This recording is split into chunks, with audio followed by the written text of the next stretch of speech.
Breaking aviation news. Good afternoon and welcome to Vertical Aviation News Network. I'm your captain speaking. Today's story is a follow-up story up to the Jeju air crash in South Korea.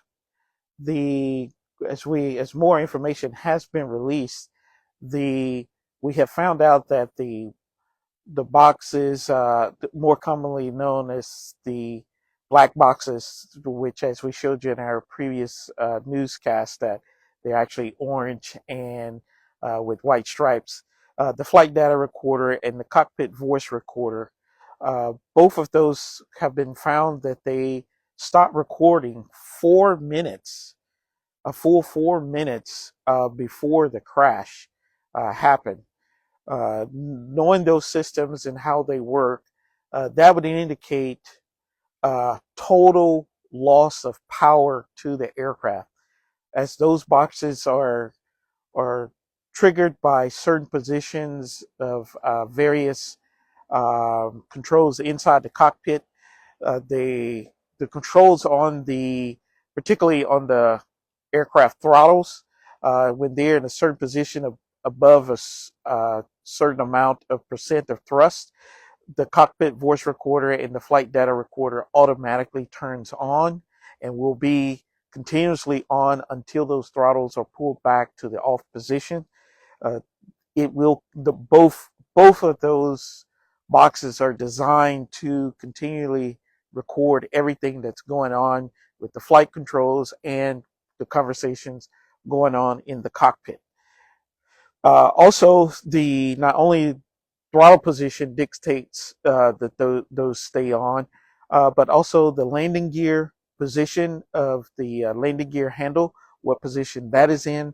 It also would be something that maintains continual power to those boxes, indicating flight is happening and that they need to be recording.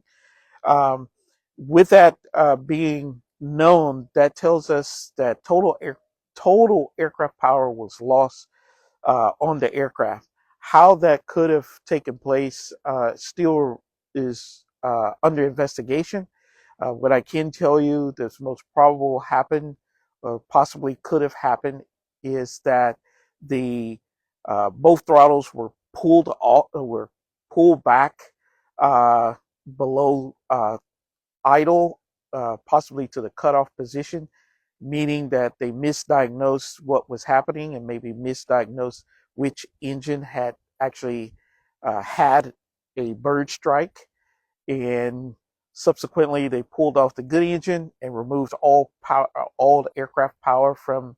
And why they chose the certain maneuver, well, as you can see, we are having some technical difficulties ourselves, which shows that technology is not always perfect. So with that being said, we are missing some critical data because those boxes were not operating during those 4 minutes prior to them making the emergency landing with no landing gear. Investigators will try to piece together what they can prior to the boxes going inoperative. Most likely, we will have critical conversations happening as soon as that bird strike happened, and then they will hear initially what's going on in the cockpit, see what the configuration was just prior to just prior to the flight data recorder and the cockpit voice recorders stop operating. Moving on, uh, as we continue to um, remain in prayers with all of our people out in California right now that are dealing with the fires, the wildfires that are going through California.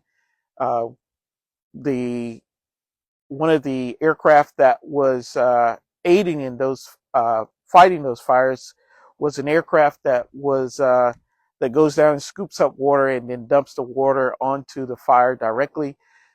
One of those aircraft was struck by a drone that was in the airspace that should have not been flying at that time, um, and it actually damaged the one of the wings on one of those aircraft. That is actually illegal. So Please, if you're out flying your drones in the wildfire area, it is restricted airspace. You cannot fly drones unauthorized in that area while they continue to fight the fires. So we want to put that out there. Uh, I do believe the last report was that the FBI had arrested 3 people in connection with that particular drone that struck the aircraft. Again, we will emphasize: do not fly personal drones in the fire areas. It is that airspace has been restricted until January 25th. So you are not allowed to fly personal drones in that area until after January 25th. Remain safe. Uh, Continue to pray for our fellow neighbors out in California as they deal with those wildfires. Moving on to our aircraft of the week is a 1979 Bell 206B3, aircraft registration November 956 Kilo Bravo. It has 12,062 hours. Uh, it is being sold by Erie Leasing, and they're asking 300,000 US dollars, and they can be reached at 915-229-3585. I need it! This is Vertical Aviation News Network. This has been your captain reporting. And as always, safe travels.